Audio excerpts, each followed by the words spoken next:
organismo judicial.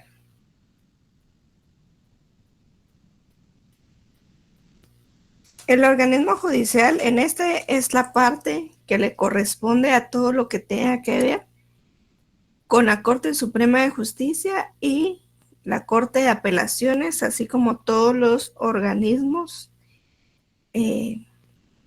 o todos los juzgados de la República de Guatemala. Aquí vamos a ver cómo se estructura, cómo funciona esta parte del organismo judicial. Primero comenzamos a ver que esto lo encontramos regulada en el capítulo 4 de la Constitución, que nos habla de la sección primaria y nos habla de las disposiciones generales. Acá es el fundamento principal del organismo judicial, lo encontramos entonces en el capítulo 4 que nos habla del organismo judicial. Hablemos un poco de la función administrativa que tiene este organismo judicial.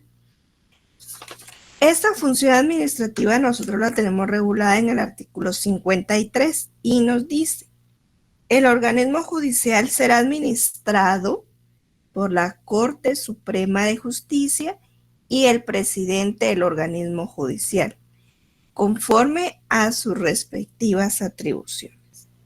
Esto es lo que nos dice el artículo 53 de la Ley del Organismo Judicial.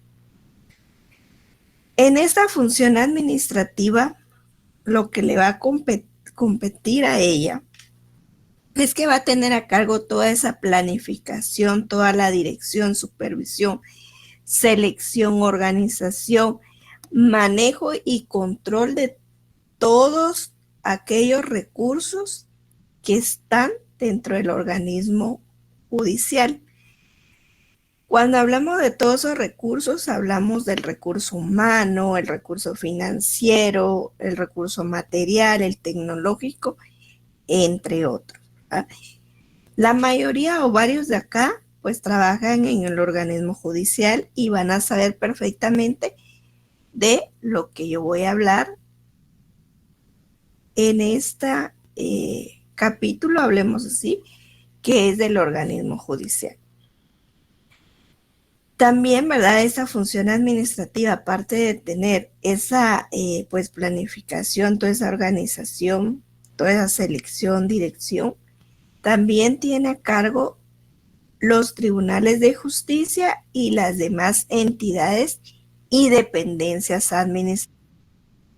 Cuando hablamos de dependencias administrativas nos referimos al Archivo General de Protocolos, al Archivo General de Tribunales, al almacén judicial, al centro de mediación, a la unidad de capacitación institucional y demás, ¿verdad? Todo esto siempre dentro de la competencia del sector justicia. Por eso hablamos de esa función administrativa que tiene el organismo judicial. Esta es entonces esta función administrativa. Primero, que va a estar administrada por la Corte Suprema de Justicia y el presidente del organismo judicial, siempre dentro de sus atribuciones, ¿verdad? Esta función administrativa abarca todo lo que es planificación, dirección, control, supervisión, selección, manejo y control del recurso, ¿verdad? Hablando de recursos, de recurso humano, tecnológico, financiero, materiales, y también de lo que tiene a cargo las dependencias y entidades administrativas, como es el Archivo General de Protocolos, el Archivo General de Tribunales, el almacén judicial, centro de mediación, unidad de capacitación institucional, entre otras, ¿verdad? Esto es con respecto a la función administrativa. Conforme la ley del organismo judicial, la Corte Suprema de Justicia y el presidente del OJ o del organismo judicial tiene a su cargo la administración del organismo judicial. La Corte Suprema de Justicia es el órgano superior de la administración del organismo judicial, en tanto que el presidente del organismo judicial va a ser el órgano ejecutivo. O sea, la función administrativa la va a tener la Corte Suprema de Justicia. Y el órgano ejecutivo va a ser el presidente del organismo judicial, en tanto que el presidente del organismo judicial va a actuar conforme a sus atribuciones que le dan, ¿verdad?, para ello. La Corte Suprema de Justicia va simultáneamente a administrar al organismo judicial y va a ejercer la función jurisdiccional también. Aparte de tener la función administrativa, también va a tener la función jurisdiccional, que es la potestad de impartir justicia, siempre en el marco de la competencia ordinaria jerárquica, ¿verdad? Esta podríamos hablar de la apelación, y la extraordinaria cuando hablamos de casación, y la constitucional, amparo y antejuicios. Es decir, que la Corte Suprema de Justicia nosotros sabemos que se va a dividir, ¿verdad?, en cámaras. La Corte Suprema de Justicia va a tener la Cámara Penal, Civil, Cámara Laboral, la Cámara de Amparo y Antejuicios, ¿verdad?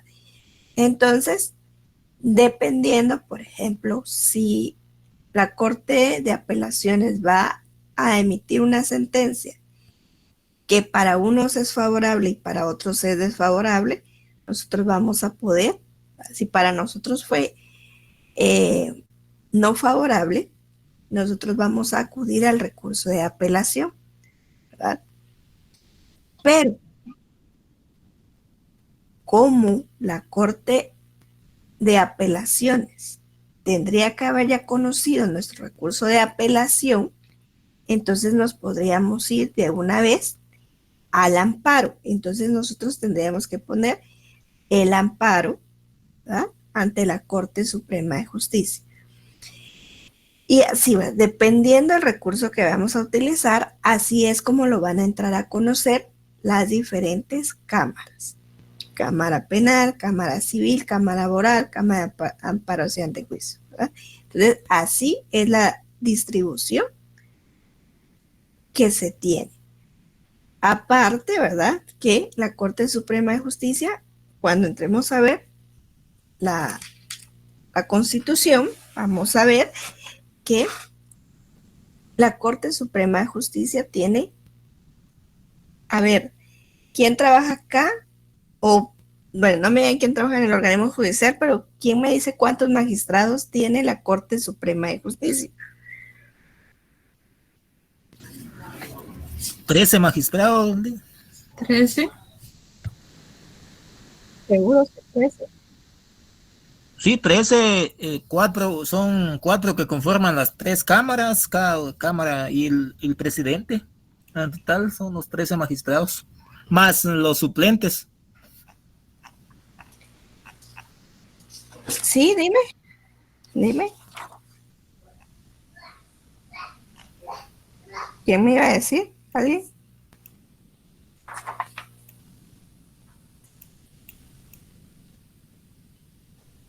¿Quién más? ¿Quién dice que cuántos magistrados tiene la Corte Suprema de Justicia?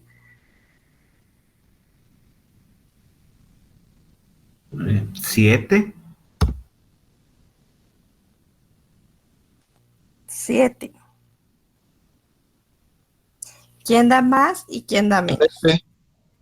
¿Cómo? 13. Seguros que tiene 13. 23, Lita. 23, licenciada, 23 magistrados. 23 magistrados, seguros. No, 26. 8 licenciada. magistrados, mi Lita. Son 26, licenciada, ¿Por qué son 26? porque son 13 titulares y 13 suplentes.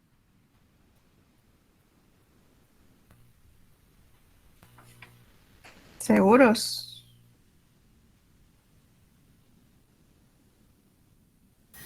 13 magistrados titulares. Son 13. 13 suplentes. ¿Por qué dice que son 13? Ligda, según el artículo 214, dice la Corte Suprema de Justicia se integra con 13 magistrados, Ajá. incluyendo a su presidente, y se organizará en las cámaras que la misma determine. Ajá.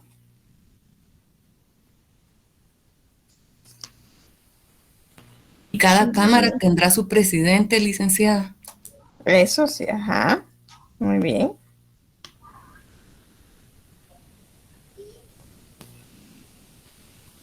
Bueno. Entonces, ¿verdad? La Corte Suprema de Justicia,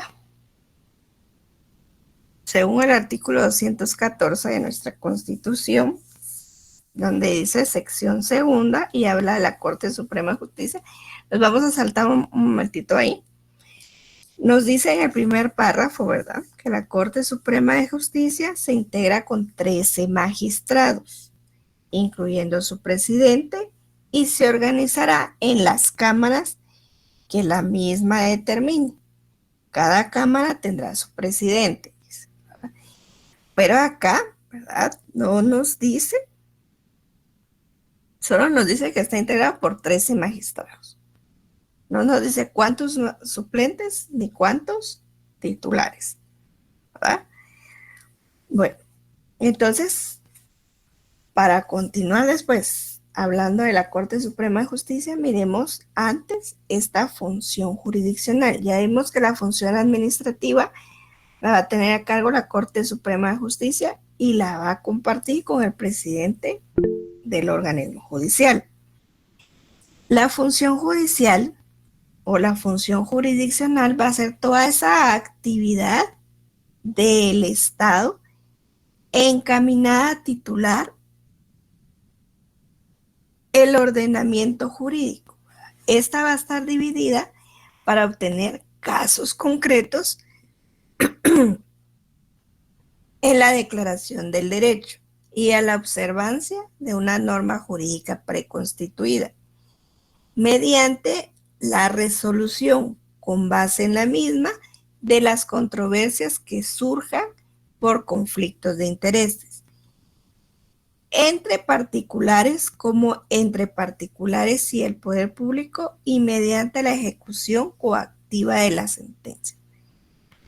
Entonces, esta función judicial es la actividad que tiene el organismo judicial de impartir justicia, ¿sí?, siempre velando porque se cumpla la ley, ¿verdad?, que las sentencias que se emitan estén dentro de un marco legal. Esa es la función judicial, es esa actividad que ejerce el organismo judicial al impartir justicia. ¿Alguien quería preguntarme algo, decirme algo?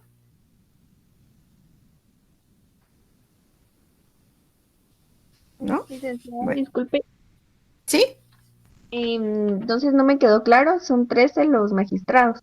Así es. Gracias. Bueno, miremos el artículo 57 de la ley del organismo judicial. Acá nos habla de la función jurisdiccional y nos dice,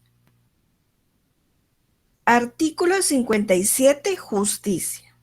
La función jurisdiccional se ejerce con exclusividad absoluta de la Corte Suprema de Justicia y por los demás tribunales establecidos por la ley, a los cuales corresponde la potestad de juzgar y promover la ejecución de lo juzgado. La justicia es gratuita e igual para todos, salvo lo relacionado con las justas judiciales. Según la materia en litigio, toda persona tiene libre acceso a los tribunales para ejercer sus acciones y hacer valer sus derechos de conformidad con la ley. Es decir, que entonces esta función jurisdiccional es ejercida por la Corte Suprema de Justicia y demás tribunales, ¿verdad? Por eso se llama justicia, porque solo la Corte Suprema de Justicia y los tribunales pueden impartir la misma. Todos los trámites que se realicen en el organismo judicial tienen que ser gratuitos y tienen que ser igual para todos, salvo las costas judiciales, es decir, salvo multas o salvo, hay algunas veces que creo que las copias de los expedientes, ¿verdad? También, pero el acceder nosotros, o sea, nosotros ir al juzgado, ¿verdad?, a presentar un memorial, a que se me dé audiencia, eso no me lo pueden cobrar a mí, porque por eso dice que es gratuita. La ley del organismo judicial, que le corresponde el decreto 2-89 del Congreso de la República, en el artículo 57 me está diciendo a mí que la justicia es gratuita, ¿verdad?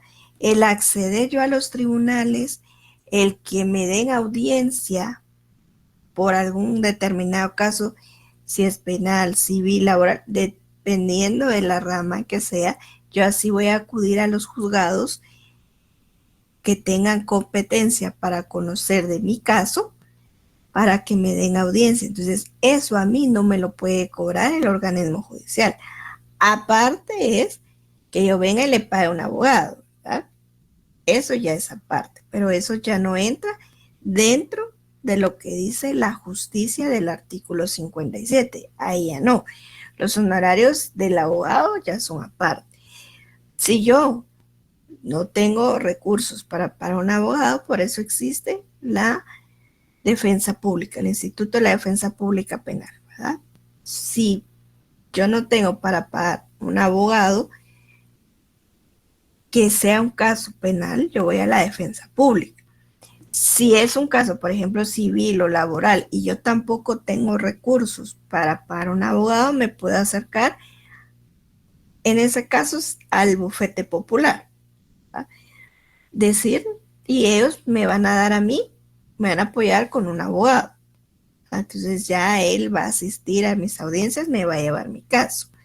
Si yo no tengo recursos para pagarlo. Esto es entonces con respecto a la función jurisdiccional del organismo judicial. ¿Sí? La justicia es gratuita para todos. No me pueden a mí impedir que yo vaya al juzgado, vaya a los tribunales, por ejemplo, yo llego a un juzgado cualquiera, ¿verdad? Yo voy, pero si yo soy parte del proceso y yo necesito que me den información de cómo va la sentencia o de cómo va algunas excepciones que yo haya presentado, algún incidente, si yo soy parte del proceso, a mí me tienen que dar la información, pero a otra persona que no sea parte del proceso, sí no le van a dar ningún tipo de información. Eso sí es así, ¿verdad? Si alguien, un X persona llega y no es parte del proceso, no le van a dar información. Tienen que estar apersonados en el juzgado para que puedan darle la información que están solicitando. Esto es entonces con respecto a la función jurisdiccional. Miremos el artículo 58 que nos habla de la jurisdicción. La jurisdicción es única, nos dice. La jurisdicción es única. Para su ejercicio se distribuye en los siguientes órganos. ¿Quién me hace favor de leer este artículo 58?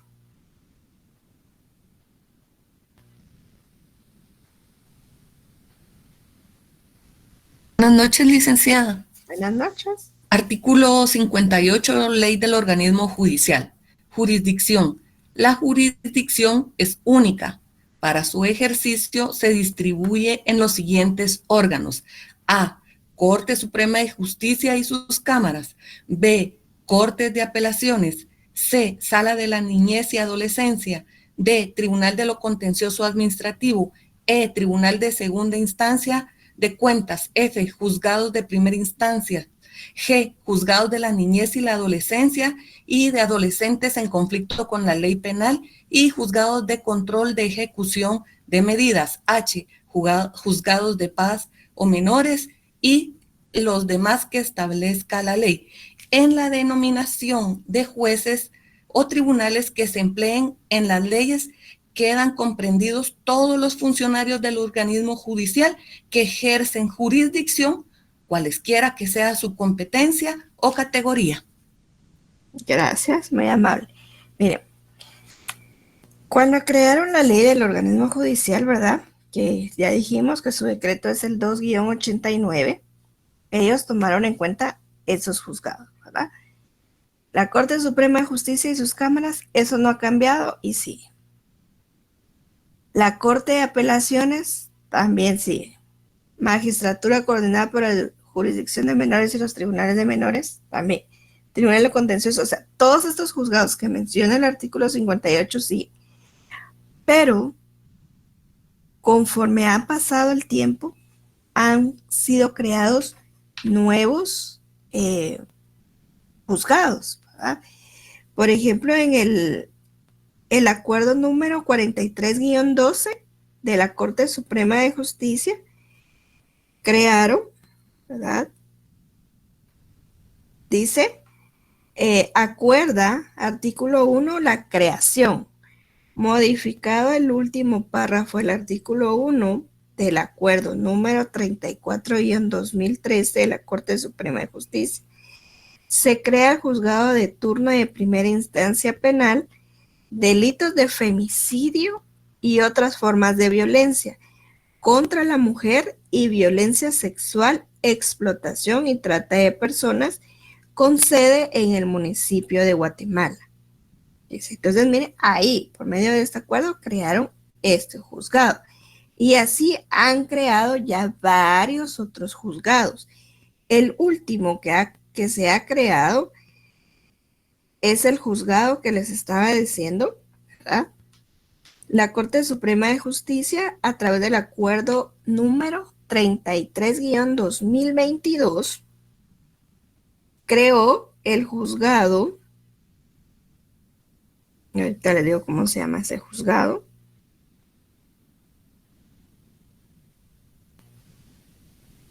Dice,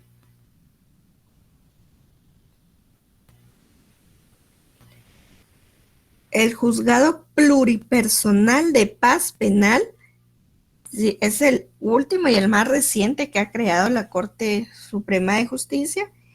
El juzgado pluripersonal de paz penal para conocer del delito de desobediencia de resoluciones de trabajo y prevención social.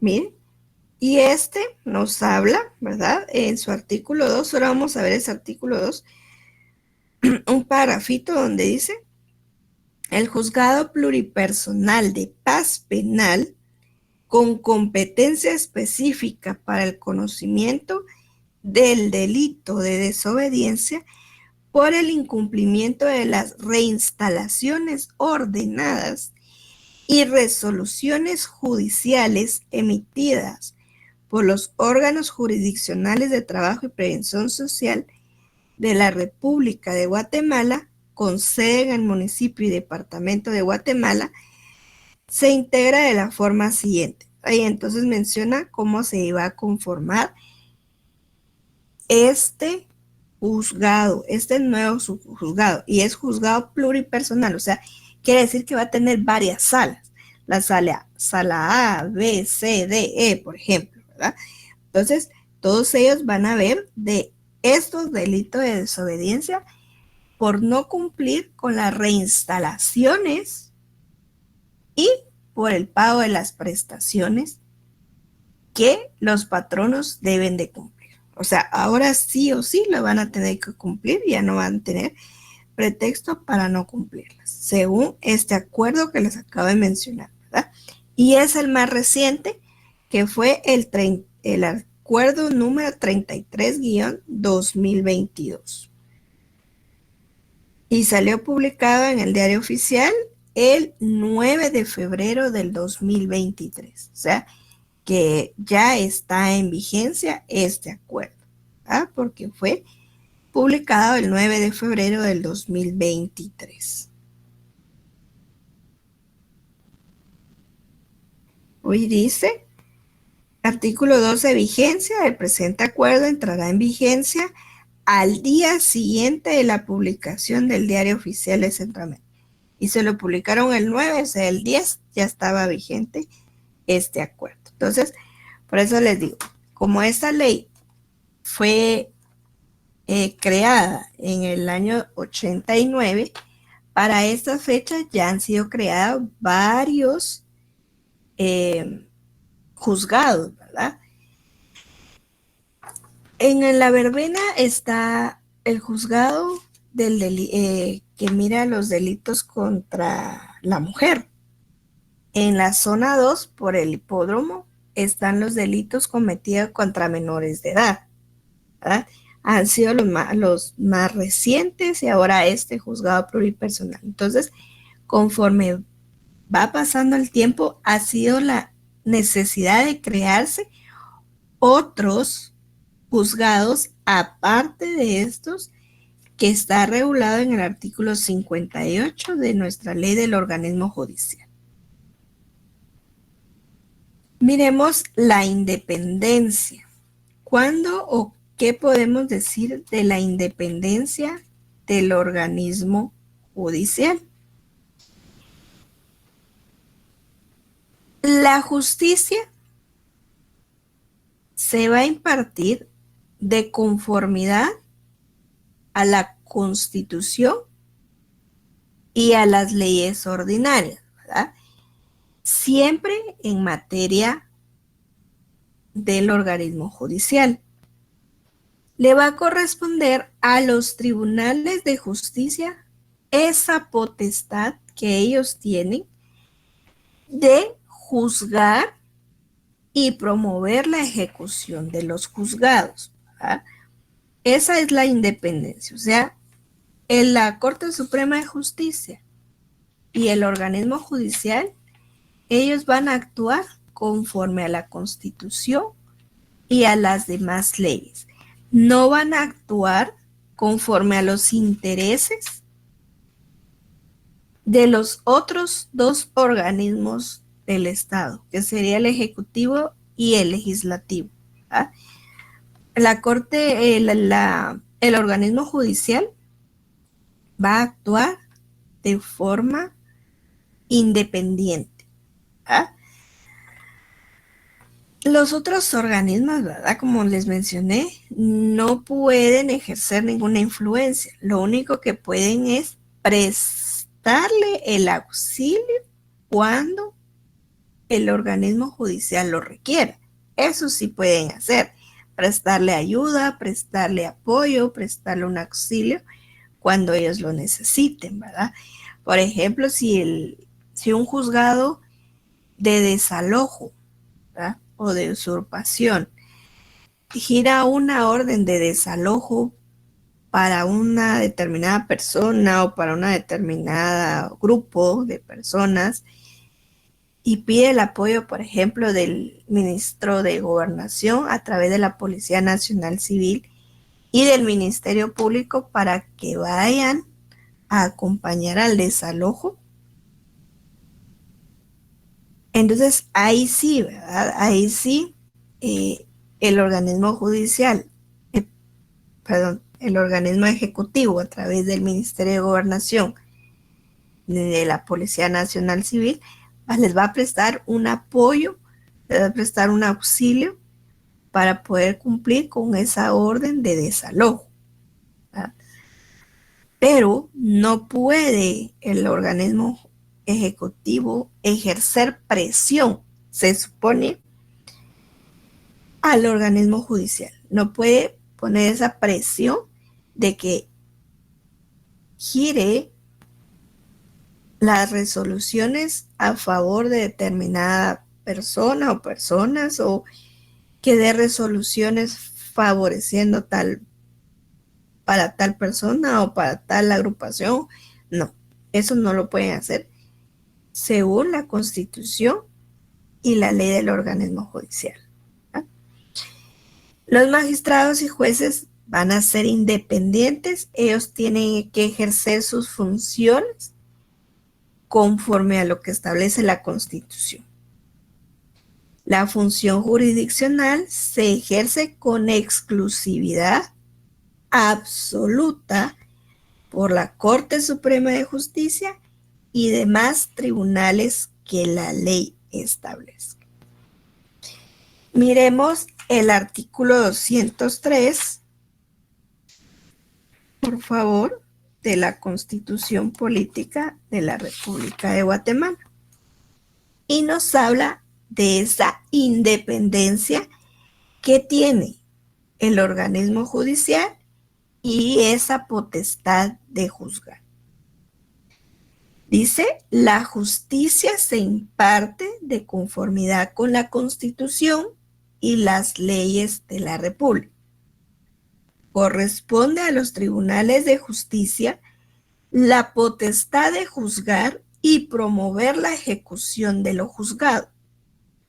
Los otros organismos del Estado deberán prestar a los tribunales el auxilio que le requieran para el cumplimiento de sus resoluciones. Los magistrados y jueces son independientes en el ejercicio de sus funciones y únicamente están sujetos a la Constitución de la República y a las leyes. A quienes atentaren contra la independencia del organismo judicial, además de interponerles las penas fijadas por el Código Penal, se les inhabilitará para ejercer cualquier cargo. La función jurisdiccional se ejerce con exclusividad absoluta por la Corte Suprema de Justicia y por las demás leyes y por los demás tribunales que la ley establezca. Ninguna autoridad podrá intervenir en la administración de justicia. ¿Quién me hace el favor de leer el artículo 204?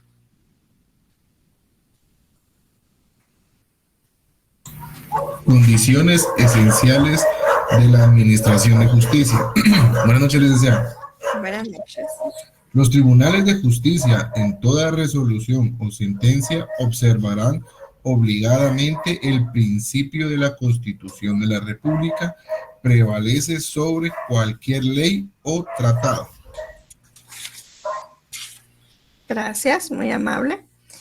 Miren, cuando hablamos, gracias, en el artículo 203, cuando hablamos a quienes atentaren contra la independencia del organismo judicial. El Código Penal en el título 14 nos habla de los delitos contra la administración de justicia. Acá nosotros vamos a ver que encontramos 6 capítulos dentro de este título y encontramos varios delitos. Entre ellos encontramos los delitos contra la actividad judicial, el perjurio y falso testimonio, de la prevaricación, de la denegación y retardo de justicia, del quebrantamiento de condena y evasión de presos y del incumplimiento. Dentro de ellos vamos a ver algunos, no todos estos delitos, sino vamos a ver ciertos artículos para que ustedes miren, ¿verdad? Y le pongan ahí a la par de este tercer párrafo de la Constitución ver título cuarto del Código Penal para que ustedes sepan que en ese título, título 14 ustedes sepan que dentro de ese título se encuentran todos los delitos o que se cometen contra la administración de justicia. Miremos el artículo 453. Fíjense que este es un delito muy importante. ¿Por qué? Porque acá nos habla de la acusación y denuncias falsas. Fíjense que hay personas como se le puede conocer, ¿verdad? Como mente inescrupulosas, que con tal de hacer daño a una persona determinada le va a poner una denuncia. Y a veces es de una denuncia falsa. Porque no tiene los fundamentos, no tiene los medios de prueba para comprobar que realmente haya cometido ese delito. Y le va a poner la denuncia solo porque me cae mal. Solo porque me cae mal o porque me hizo algo y me las tiene que pagar. Y entonces yo le voy a poner la denuncia de que ella me hizo tal cosa. ¿Ah? Fíjense que también hay muchas veces de que la mujer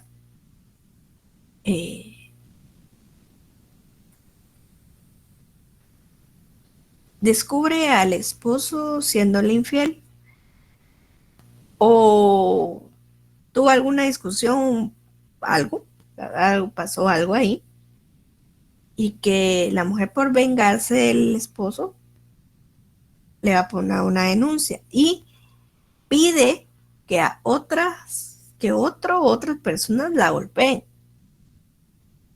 Entonces se va al Ministerio Público, va a poner la acusación y entonces viene. Y hay muchas veces que las personas no saben que ahí en el Ministerio Público hay médicos forenses, ¿verdad? Entonces van con el médico para que las revise, las examine y determine, ¿verdad? Y resulta que después no fue el esposo el que la puso, entonces ahí va una denuncia falsa, ¿verdad? Entonces hay que tener mucho cuidado también de estar poniendo denuncias, porque no es solo de venir y poner una denuncia, ¿verdad? Como lo establece el artículo 453, quien dice que imputare falsamente a alguna persona hechos que, si fueran ciertos, constituirían delito de los que dan lugar a procedimientos de oficio.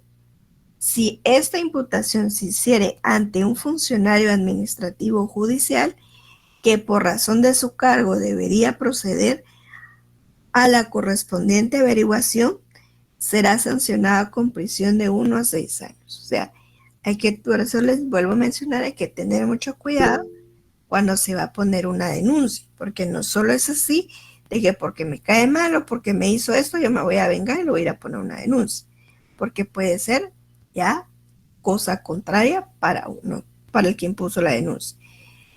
Dime. Gracias, licenciada. Buenas noches. Le saluda Carlos Macho. Sí, yo me enteré hace poco de un caso ahí en Villanueva de un señor que era prestamista. Ajá. Y el señor era prestamista, ¿va? Y andaba armado. Y había una señora que habían tenido ellos una relación de prestamista, prestador, ¿va? Entonces él le prestaba dinero, pero hubo un momento en que la señora ya no pudo seguir pagándole, ¿va? Entonces lo acusó de extorsión y lo detuvieron ahí en flagrancia, ¿va? Por extorsionista. Y como andaba armado. Y después se supo ya en tribunales que en realidad la señora tenía una deuda con él. Pero se quedó detenido porque como andaba armado y no cargaba licencia. Entonces. O sea, fue detenido por otra cosa y no por lo que se le acusó. Sí, pero la señora también. Ajá, por haber puesto una denuncia falsa. Exacto. Ajá, por eso les digo, ¿verdad? Hay que tener mucho cuidado cuando se pone una denuncia, porque no solo es así. Fíjense que ahora ha sucedido que eso les quería comentar. Yo tenía algunos casos ¿verdad? Que, por ejemplo, a mí en determinado momento me hicieron una transferencia a mí por error, pero, o sea, les estoy diciendo un ejemplo, no les estoy diciendo que realmente sea a mí, ¿verdad? Sino, por ejemplo, a mí, ¿verdad? Mi cuenta me depositaron por error una cantidad y yo fui más lista y no fui al banco ni la devolví nada, sino que se equivocó, lástima. Viene la otra persona que me depositó a mí, como no me localizaba, me puso una denuncia por extorsión y que ella me tuvo que depositar a mí esa cantidad. Y como ella tenía el comprobante, entonces vienen y me detienen por extorsión, ¿verdad? Pero ella me puso una denuncia falsa por extorsión. Entonces, en lo que se averigua, me llevan a mí detenida, ¿verdad? Entonces, tengan mucho cuidado con esto. Cuando a ustedes les caiga un depósito que ustedes no saben ni por qué fue, vayan inmediatamente al banco a pedir y que le indiquen por qué les depositaron eso y quién es la persona. Averigüen y ustedes se lo devuelven o van para que no se cometa esto, ¿verdad? Para que no les pongan a ustedes una denuncia, aunque se vaya a ser denuncia falsa, pero en lo que se averigua, los llevan a ustedes por extorsión, ¿verdad? Y puede ser que en lo que averigua, el juez diga, bueno, lo ligamos a proceso, ¿verdad? Proceso penal, sí se va a ir con arresto domiciliario, ¿verdad? Sale libre, pero con arresto domiciliario, a firmar el libro, por ejemplo, en el Ministerio Público cada 15 días, en lo que se averigua. Y en lo que se averigua, ustedes ya, incluso hasta han salido en medios de comunicación, ¿verdad? Entonces, hay que tener mucho cuidado con esto cuando les depositen a ustedes en su cuenta. Como les digo, yo he llevado algunos casos muy recientes que ha pasado esto, que no es porque yo haya extorsionado, sino que a mí por error me depositaron cierta cantidad de mi cuenta y yo no fui inmediatamente al banco a averiguar qué pasó, quién fue la persona, por qué lo hizo y a contactarla para devolverle el dinero, ¿verdad? Entonces, para evitar esto, hagan de inmediato esas averiguaciones, ¿verdad? ¿Alguien me quería preguntar algo? Sí, buenas noches, licenciada, qué gusto saludarla. Buenas noches, igual. Sí, yo también he visto denuncias falsas a través de denuncias de manutención, si no estoy mal, ¿verdad? Ajá, eso también pasa. Fíjense que a los varones, más que todo, es un consejo que también les doy. Por ejemplo, si ustedes se van a separar pues de su esposa y tienen hijos, y en un momento como a veces uno de esposa, de mujer, se pone orgulloso y dice, no, yo no quiero nada tuyo, no quiero que me des nada para los niños, bla, bla, bla. Abran ustedes una cuenta a nombre de sus hijos, para los niños, y ustedes depositen cada mes una cantidad. Deposítenles a los niños una cantidad, ¿verdad? ¿Por qué? Porque al momento de que venga ella y le vaya a poner a ustedes una denuncia, ¿verdad? O una demanda por pensión alimenticia y que ustedes nunca le pasaron, pueden demostrarle al juez que ustedes abrieron una cuenta para sus hijos y que ahí le depositan mes a mes cierta cantidad. Entonces, con eso van a demostrar ustedes, ¿verdad?, al juez, que ustedes sí estaban conscientes de que, y que eran unos padres responsables. Entonces, así, no creo que entonces ya el juez ya va a considerar de que ustedes fueron conscientes, abrieron una cuenta bancaria para darle a sus hijos mensualmente, que no los desampararon,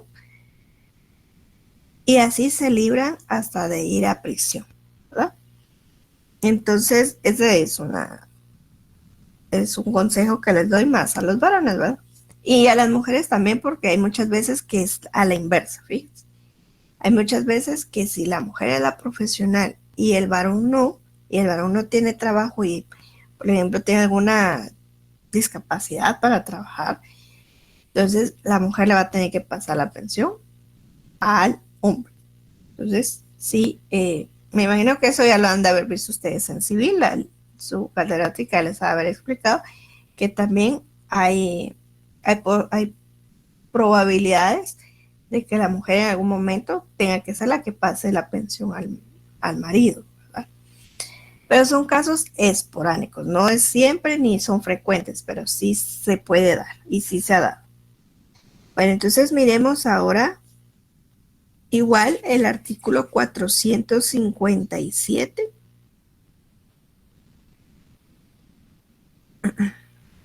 Perdón, primero miremos el artículo 454, que es la simulación del delito. Dice, quien falsamente afirme ante funcionario administrativo judicial que se ha cometido un delito de los que han dado lugar a procedimiento de oficio o simular la existencia de pruebas materiales con el fin de inducir a la instrucción de un proceso, será sancionado con prisión de 6 a 2 años. Es lo mismo, ¿verdad? Casi de la acusación falsa. Que, por ejemplo, les diga a un funcionario administrativo, por ejemplo, al ministro, al viceministro, a un director y todo, de que cierta persona, por ejemplo, ha robado o ha ido incluso ante un juez a decir que esa persona robó cierta cantidad, y dice, o simular la existencia de pruebas materiales, incluso hasta presentan pruebas y a veces las pruebas son hasta falsas, va a ser peor, ¿verdad? Para el quien puso la denuncia, para el quien simuló un delito. En este caso podría ser un delito de fraude o un delito de robo, ¿verdad? Entonces sí hay que tener mucho cuidado con lo que se hace. Y no actuar cuando uno está enojado. Lo peor que puede hacer una persona es actuar cuando está enojada. ¿Verdad? No, porque las peores decisiones son las que se toma o las toma uno cuando uno está enojado. Es mejor ponerse tranquilo y pensar bien lo que es la decisión que se va a tomar, ¿verdad? Porque miren lo que puede pasar si uno cuando está enojado actúa, ¿verdad? Miremos el artículo 457 ahora, la omisión de denuncia. El funcionario o empleado público que por razones de su cargo tuviera conocimiento de la comisión de un hecho calificado como delito de acción pública y a sabiendas omitiere a retardar hacer la correspondiente denuncia a la autoridad judicial competente, será sancionado con multa de 100 a 1,000 quetzales. En igual sanción incurrirá el particular que, estando legalmente obligado, dejare de denunciar. Eso es lo que les estaba mencionando la semana pasada, ¿se acuerdan? El lunes o viernes, no me acuerdo, cuando les dije que si uno sabe, uno particular también, miren acá el Código Penal en el artículo 57 también nos dice, en igual sanción incurrirá el particular que, estando legalmente obligado, dejare de denunciar. No precisamente tienen que ser un funcionario o un empleado público para presentar la debida denuncia cuando uno sabe que se ha cometido algún tipo de delito. Es lo que les mencionaba con los jefes de recursos humanos, que ellos sí tienen bastante responsabilidad, porque, por ejemplo, cuando piden la papelería y solicitan el título universitario o el título de bachiller o cualquier tipo de título, y verifican que el título es falso, porque no está registrado ante la Contraloría o tiene los sellos, pero no aparece, ¿verdad? Registrado en la Contraloría, no aparece registrado en la SAT, empiezan a averiguar y se dan cuenta que es un título falso y no presentan la debida denuncia, igual incurre en esto de omisión de denuncia.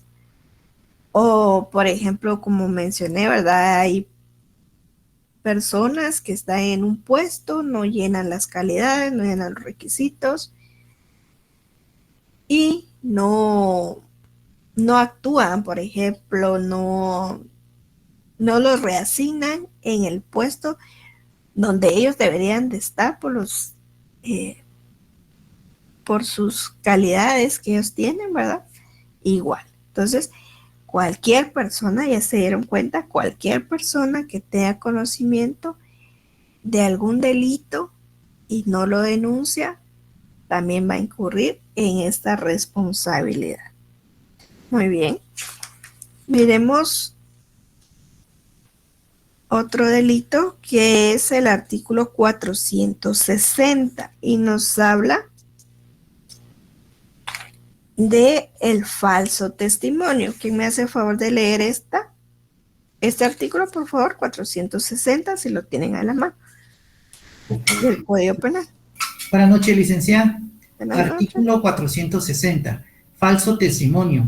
Comete falso testimonio el testigo, intérprete, traductor o perito que en su declaración o dictamen ante autoridad competente o notario afirmare una falsedad, se negare a declarar estando obligado a ello u ocultare la verdad.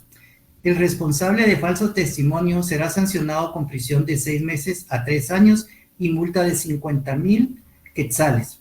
Si es falso testimonio, se cometiere en proceso penal en contra del procesado, será sancionado con prisión de 2 a 6 años y multa de 200 a 1,000 quetzales.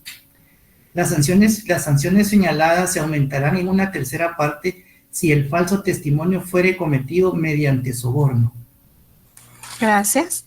Muy bien, entonces este falso testimonio, ¿verdad? Es aquel que va a cometer algún testigo, algún intérprete, algún traductor que tenga que emitir algún informe de algo que sucedió y en lugar de decir lo que realmente pasó, cambia la versión, ¿verdad?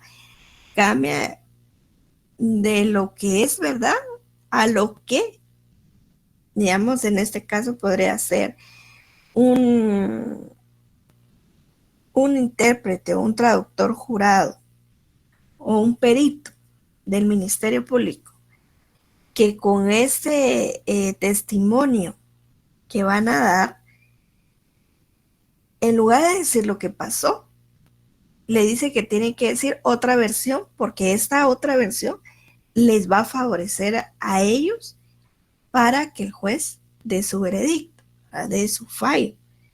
Entonces, eso es el decir lo que no es, decir mentiras, por ejemplo. Ese es un falso testimonio. Decir mentiras de lo que realmente pasó. Fíjense que el artículo 459 nos habla del perjurio. Este perjurio,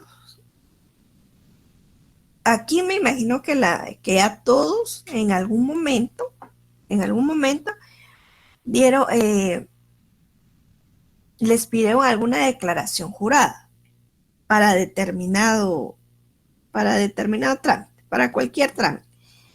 En algún momento han hecho alguna declaración jurada ante algún notario. Si ustedes se dan cuenta y dicen las declaraciones juradas, bajo el delito de perjurio, ¿verdad? Relativo al delito de perjurio, van a declarar lo siguiente. Por ejemplo, ¿por qué? Porque dice, comete perjurio quien ante autoridad competente jurare decir verdad y faltare a ella con malicia. El responsable de este delito será sancionado con prisión de 6 meses a 3 años y una multa de 50 a 1,000 quetzales. Esto quiere decir que autoridad competente también son los notarios, no solo los jueces o magistrados o ministerio público. No. El notario también es una autoridad competente. porque tiene y da fe pública. Entonces, si nosotros venimos y solicitamos los servicios del notario para que haga una declaración jurada, él me va a decir, muy bien, pero jura decir la verdad atendiendo a las penas relativas del delito de perjurio. Entonces, ahí él me está juramentando que todo lo que yo voy a decir en esa declaración jurada es verdad. Si en algún momento dado, por ejemplo, en esa declaración jurada decía que yo no era deudora morosa del Estado y resulta que yo sí tenía adeudo con la SAT, el notario no va a ser responsable porque él me está a mí diciendo que todo lo que yo diga en esa declaración jurada es verdad. O sea, la que está cometiendo el delito de perjurio, el que está diciendo mentiras, soy yo. O que yo no tengo, por ejemplo, no tengo litigio contra la autoridad. Si yo voy a pedir trabajo y me dicen, bueno, va a ser como 029, me tiene que traer una declaración jurada, usted va a trabajar en el Ministerio de Educación. Entonces, yo no tengo litigio contra el Estado de Guatemala, autoridad nominadora, Ministerio de Educación. Pero resulta que yo sí tengo una demanda ante el Ministerio de Educación. Pero esa demanda todavía está ahí, todavía está en trámite, ¿verdad? Pero entonces sí tengo un juicio pendiente contra el Ministerio de Educación, porque otra cosa fuera de que dijera, usted tiene, está pendiente o lleva un litigio contra el Estado de Guatemala, ¿verdad? Entonces puede decir no o que me hayan puesto así contra la autoridad nominadora, Ministerio de Educación, pero yo no llevo un litigio contra el Ministerio de Educación, sino llevo un litigio contra el Ministerio de Salud. Entonces, ahí no estoy cometiendo el delito de perjurio porque me están diciendo contra el Estado de Guatemala, autoridad nominadora, Ministerio de Educación, pero contra el Ministerio de Educación yo no tengo litigio, sino lo tengo contra otro ministerio, ¿verdad? O que, en fin, diferentes declaraciones que le piden, ¿verdad? O, por ejemplo, creo que en EXA, ¿verdad?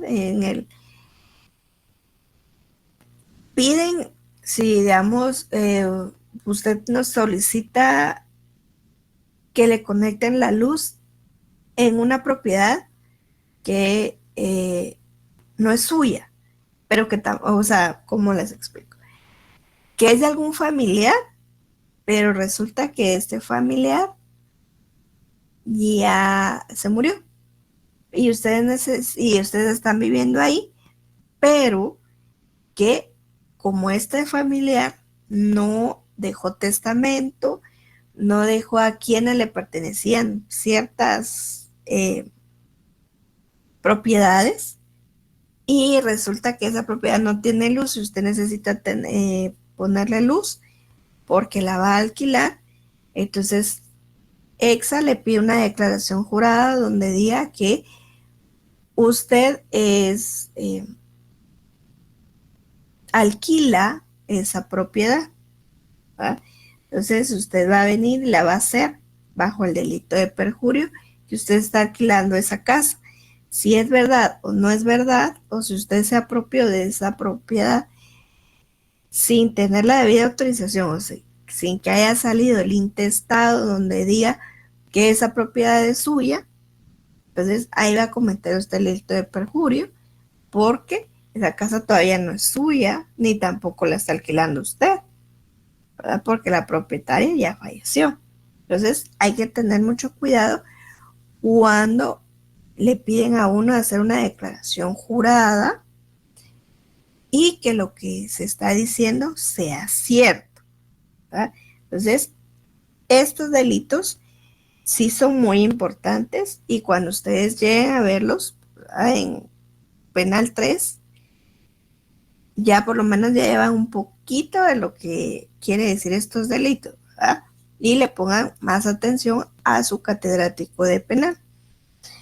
El artículo 461 nos habla de la presentación de testigos falsos, ¿verdad?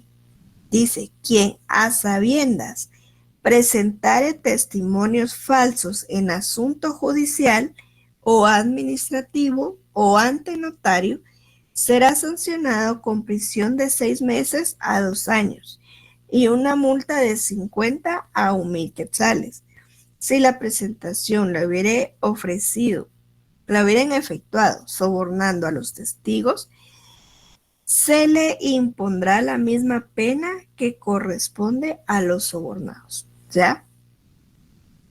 También el llevar testigos falsos a un juicio, o por ejemplo, si el notario va a hacer una acta notarial donde va a constar testigos, ¿verdad?, que no ni siquiera están físicamente y él los pone, va a cometer este tipo de delito que es presentación de testigos falsos. O sea, es importante, ¿verdad?, que si el Ministerio Público va a presentar testigos, tienen que ser realmente, les consten los hechos.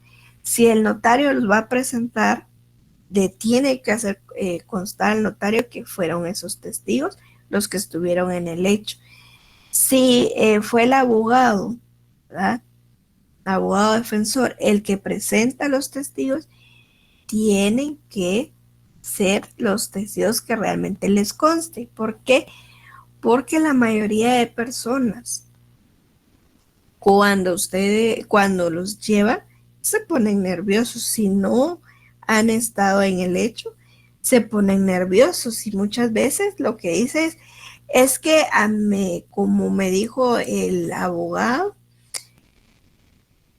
el hecho se cometió en tal y tal, o sea, ni siquiera dice, como yo estuve en el hecho, a mí me consta, ¿verdad? Entonces hay que tener mucho cuidado y no hay que prestarse tampoco a ello.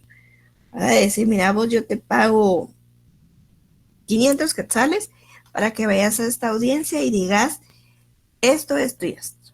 ¿Verdad? Porque si el juez se da cuenta de que realmente esa persona no estuvo en el hecho o no le constan los hechos,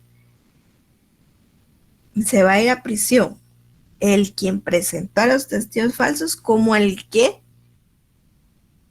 le dieron el dinero por ese y por el delito de soborno, como dice el artículo 461. ¿Ah? Entonces, nos vamos a quedar aquí por la hora.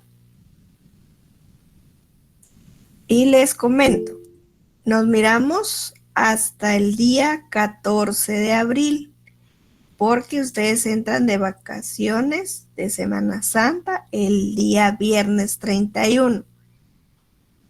Regresan el día 11, o sea, el día 10, lunes 10, tampoco tenemos clase porque ustedes regresan hasta el 11, y el 11 y el 13 ya tienen sus primeras evaluaciones. Nuestra evaluación es el día lunes 17 de abril. Lo que miremos hasta el día viernes, hasta ahí va a entrar la evaluación. En estos días les voy a estar subiendo el material que ya vimos con anterioridad, ¿verdad? Sería lo que es teoría de la Constitución, lo que es el organismo ejecutivo, ¿verdad? Y se acuerdan también de todas las leyes que vimos, de los artículos que les voy mencionando, ¿verdad? Para que lo tengan presente y no se vayan solo a quedar con el material que yo les di, sino que también lean las leyes que vimos durante este tiempo, ¿verdad? Entonces, que tengan buenas noches y nos vemos hasta el día viernes 14 de abril.